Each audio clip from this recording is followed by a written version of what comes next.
Hello guys! Ayan po. Meron po lang akong i-share po ayon po sa aking naging experience at nalaman po. So, bago natin umpisahan guys, paki-follow, share, and like this video. So, ayun na nga guys. May followers po akong nagtanong po sa akin guys. Ayun nga po kung nakikita nyo po yung dyan sa likod ko ay may mga videos po na may red light sign. Yan po guys. Yan po yung 7 pa naman yun guys. 7 yan. 7 na videos na merong red light sign. Yan po guys ay copyright music. Yan po. Sa mga mahihilig pong maglagay ng music po sa kanilang videos, ayan po, talagang makaka-copyright po kayo guys. So, dapat guys, kung pwede lang, wag na po kayong maglagay ng music po.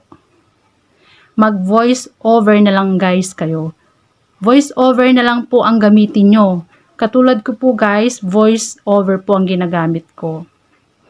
Kasi po, pag na-copyright po kayo, guys, isa din po yan sa violation. Yan. Dapat po, iwasan nyo yan. Wag na kayo maglagay ng music sa mga ina-upload nyong video. Ayan po. Tingnan nyo po yan, kung nakikita nyo po dyan sa likod ko po is 7 na videos. Alalahanin nyo, 7 videos po ay nagkaroon ng copyright music.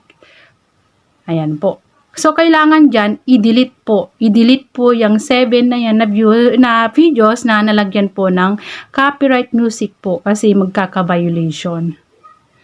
Ayan po guys. Ngayon, ang gagawin mo dyan, i-delete mo.